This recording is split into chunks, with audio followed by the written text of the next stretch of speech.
Okay, I've been asked to speak about measurement and what next, and a quick look at the evidence base. And it's going to be very quick indeed, and where the NHS should go next. And what I'm going to cover is what does the evidence base say that we should be doing to improve hand hygiene? What should we be investigating? I will review what the Clean Your Hands campaign achieved. I'll review what we know about feedback and hand hygiene, what we know about gloves use, because we haven't talked about that at all. And I'm also going to talk about measuring hand hygiene. And I want to put this all firmly in the context of the fact the Clean Your Hands campaign has closed. And one of the things we want to consider today is, should we look at reopening that, perhaps with a new focus? So I'm going to base this on UK research that's actually taken place throughout the NHS, funded by the DOH, and it's taken a long time, this research, from application to finally putting in the final report, 7 years. It covers the Clean Your Hands campaign, the measurement of hand hygiene, the use of behavioural sciences, and I think it provides strong pointers for future clinical practice and research. If we turn to the Clean Your Hands campaign, many of you will be familiar with this paper which came out in May. And for anybody that doesn't remember the Clean Your Hands campaign, it was bedside alcohol hand rub, ward posters, audit and feedback.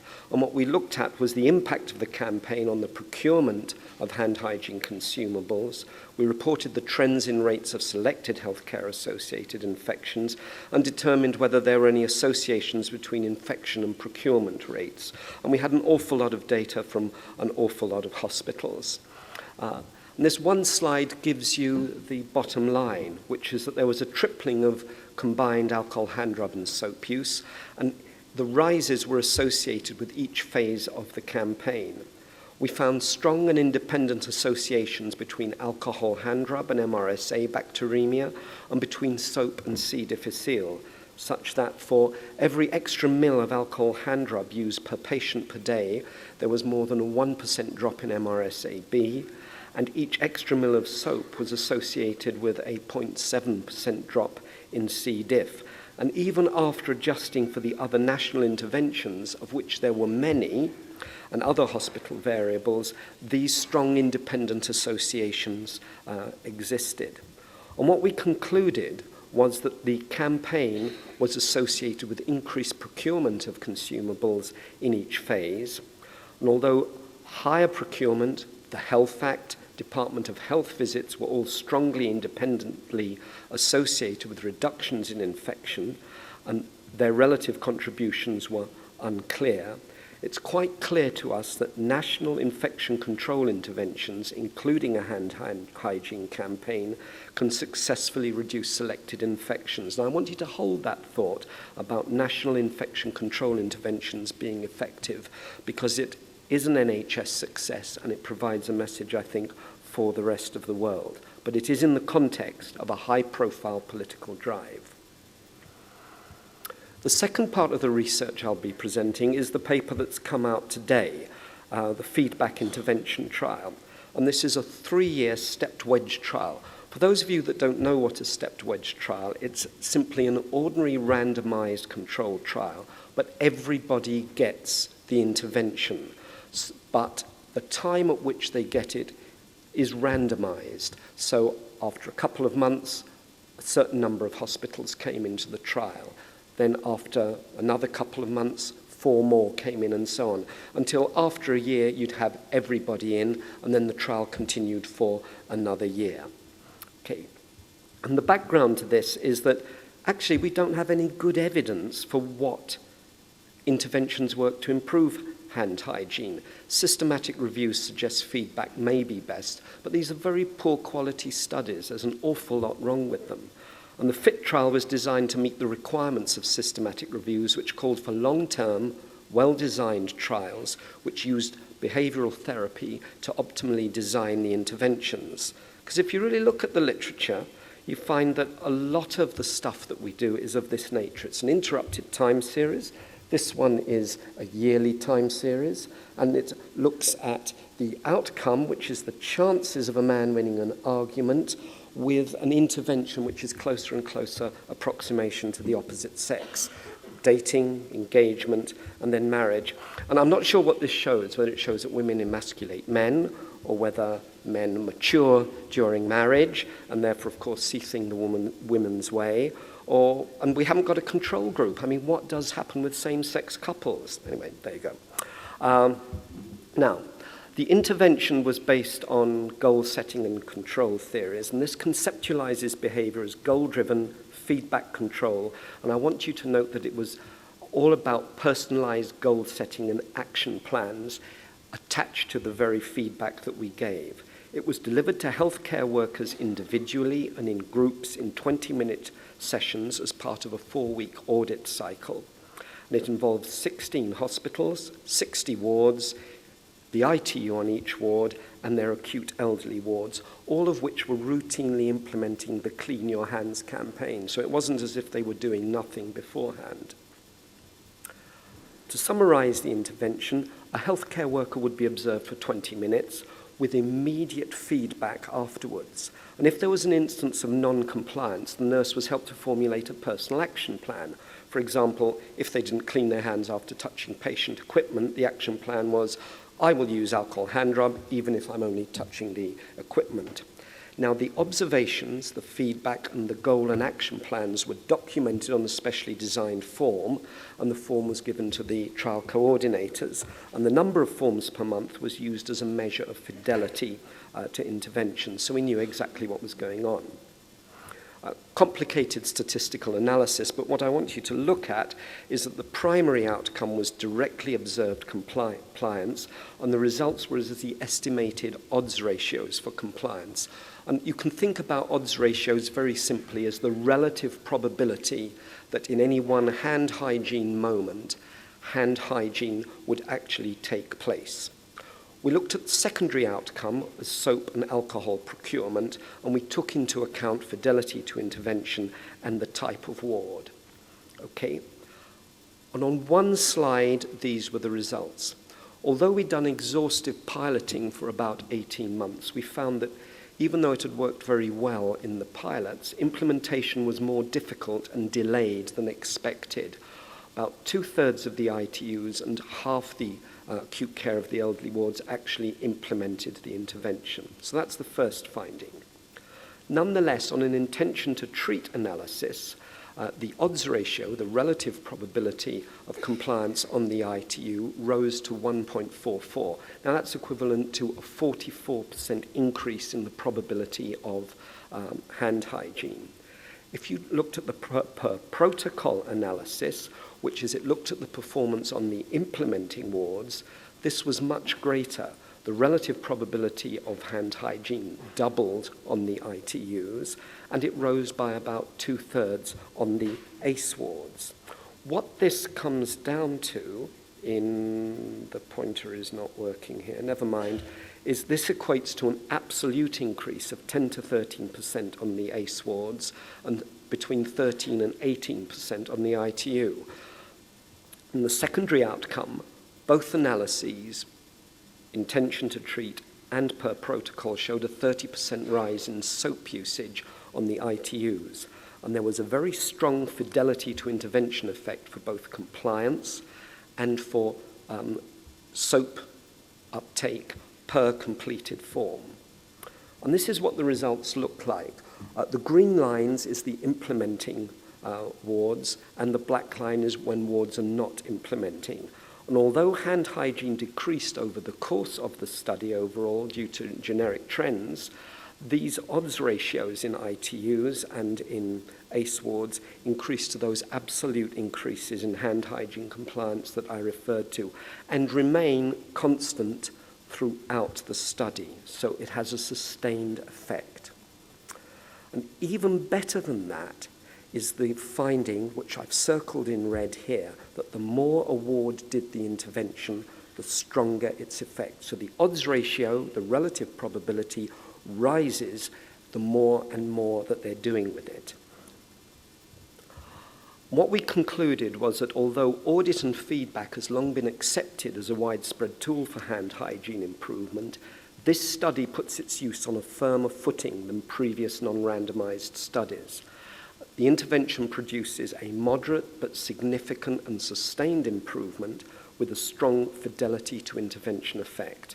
And this provides the strongest evidence yet that this is an effective technique. And here's, as Ed Miliband would say now, here's the point. When coupled with a repeating cycle of personalized goal setting and action planning. And although a further implementation study is required to refine the intervention, infection control staff could consider employing this intervention with the same behavioral principles of feedback delivery as part of their current audit and appraisal systems. So that's feedback and the FIT trial. But we had several spin-offs from this, and one is not yet in the literature. It's being reviewed by CID at the moment, but it's the use of behavioral theory to design hand hygiene interventions. What we did was we analysed the FIT forms, which actually documented the explanations of poor compliance, and we used a theoretical domains framework to code these explanations into behavioural domains, and then we subdivided them into themes. And what we found is that 2 domains accounted for nearly 2/3 of the explanations: memory, attention, decision-making, and knowledge. And there were 3 themes in the memory. One was they simply forgot, loss of concentration, and distracted by interruptions. And the 2 themes in knowledge was that they didn't know they had to do it if they were wearing gloves, and they didn't know they had to do it after environmental contact. But the interesting thing was neither resources nor belief in the fact that hand hygiene was an effective tool. That didn't feature at all, and that's quite remarkable. Now, what this study suggests is that hand hygiene interventions should be targeting both automatic associative learning processes, so routinizing behavior, and conscious decision-making, what we call if-then plans. So you detect the problem situation, and then through associative learning, you act upon it. And that might explain why FIT worked. We asked healthcare workers, why did you do this? And then we got them to come up with a goal: when I touch equipment, I will clean my hands. Okay. But this method of direct observation and recording real-time explanations for non-compliance and analysing it with the framework, it offers a theoretically coherent way to design interventions for specific settings and for specific healthcare workers. And better still, it can be applied to other patient safety behaviours, and we're currently about to embark on applying it to the sepsis pathway at the Royal Free. Another spin-off from FIT was something that Chris, who coordinated this whole programme of work, Chris Fuller, noted, was that hand hygiene appeared to be poorer when gloves were worn. So we formally studied this on a large number of wards, and not only did we find that gloves were used 20% of the time when they were not indicated and vice versa, but that compliance without gloves was 50%, and it was 9% lower when gloves were worn. Looking at the odds ratio of hand hygiene when wearing gloves, this showed that it was down for every single type of hand hygiene moment. So the relative probability that someone would clean their hands went down by 1/3 if they were wearing gloves. And this was especially true for the high-risk moments when you're managing poo or wounds or wee. And we call this the concept of the dirty hand in the latex glove, the healthcare worker whose hands appear clean but aren't. And what we concluded was that hand hygiene campaigns should put greater emphasis on gloving and associated hand hygiene behaviour. And I want to come back to this point when we talk about directions for the future. And this could be critical because gloves have to be worn for the dirtiest hand hygiene moments. There's actually no standardised assessment of gloving behaviour, nor any understanding of what underlies it. And one thing we wondered is we can probably do a FIT-type intervention to improve this. Okay, and this is a quote from Romeo and Juliet. He says, "Look how she leans her cheek upon her hand. Oh, that I were a glove upon that hand." And she's thinking, well, not unless you clean your hands first, lover. All right. And the final spin-off I want to talk about is hand hygiene observation. And It's technically actually very difficult, and we should acknowledge that it's a technology, observing hand hygiene properly. When we started this research, there was no standardized hand hygiene measurement tool, and we developed one based on Didier Pittet's tool and robustly validated it. And a paper that's come out this week, actually, in ICHE, we established that the optimal period of observation for practical audit was absolutely bang on what the WHO now recommend, which is 20 to 30 minutes with at least 15 hand hygiene behaviors observed. And we found that it takes about 6 hours to train someone to use this, as it is a technique which needs to be learnt properly. But direct observation, as we've heard, is limited. There's a sampling bias. It's not 24/7. There are reactive effects. And if you've not read the Schultz-Steinen paper in AGIC, you really should, because it's a wonderful paper that shows how it overestimates compliance. A lot of work from the WHO says if you're looking at overall hospital rates at any one time point, you need about 200 observations. Now, you can use procurement data as a proxy, and that reflects overall hospital use, but it doesn't measure compliance. And we're exploring currently at the Royal Free, we're in discussions about video recording and feedback, but note that at the moment that technology is limited just to side room entrances and exits, which is a very limited part of patient care. Now, everyone says, oh, our hand hygiene's great now. You know, everyone thinks he has the best looking wife at home, including this bulldog. And if you ask people, oh, what are people reporting on your wards? Oh, it's 90%, 95, 100. But they're all using different methods. They're not using standard operating procedures. Many of the methods that are being used actually have unknown reliability. And we don't really know what's going on, because if you ask any infection control nurse, they will tell you, the wards are telling us they've got 95%, but when we go in, it's 30 to 40%. Okay. So all this research, what future directions should we be traveling in clinically? I'm going to pose some questions here, come up with some ideas. Should we consider a new Clean Your Hands campaign with a different focus, bearing in mind that the NHS has demonstrated that national infection control interventions can be highly effective? Should infection control staff consider incorporating the FIT intervention into their current audit and appraisal system? We've got some evidence that shows that if it's seen as part of the Trust's audit programme, it gains enormous credibility. We should be looking at glove use and associated hand hygiene. Should the NHS be offered training in the technique of hand hygiene audit, so we're all doing it the same way with very clear standard operating procedures?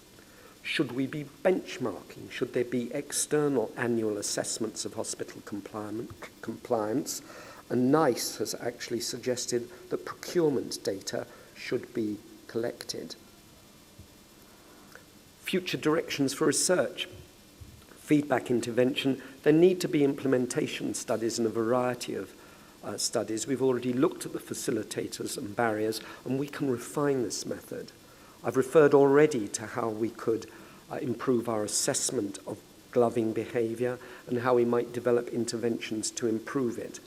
We've already talked about video recording and feedback, but patient acceptability of video recording in the ordinary ward areas needs to be explored. And hand hygiene assessment, we need a comparison of observation tools and also a study of training methods. How do you train people to do it properly? So I'm going to suggest a new CHYC, a new campaign with a new focus. And that includes emphasizing gloves and includes benchmarking. And it includes teaching the technique of rigorously standardized hand hygiene observation, having workshops, having online tutorials so that people are properly trained. The materials for FIT are already online. We implemented the last Clean Your Hands campaign on the basis of one hospital's practice in Switzerland and one Cambridge ward surgical unit's patient empowerment. We've actually got the only trial of proper evidence with FIT in a large number of hospitals that shows we have an intervention that works. That is one reason to consider people trying this method and rolling it out. Okay, I've got some references here for you. I've actually got the +1 paper on my phone. I was tickled pink. I've never had a paper on my phone before, so it's really easy to get. +1 you need no membership for, by the way. It's open access. You can get it at home. The tools and the training are there. It's a variety of stuff about the WHO technical references, which are really, really worth looking at. And if anyone wants to go through the background stuff that's in the Patient Safety Research Programme, it's there. So I don't know if we've got time for questions, but if Louise will permit, I'd just like to close by thanking all the rest of the team, many of whom are here, include large numbers of the members of the Hand Hygiene Alliance, and thank them for all their contributions into what was a very, very multidisciplinary approach to tackling hand hygiene.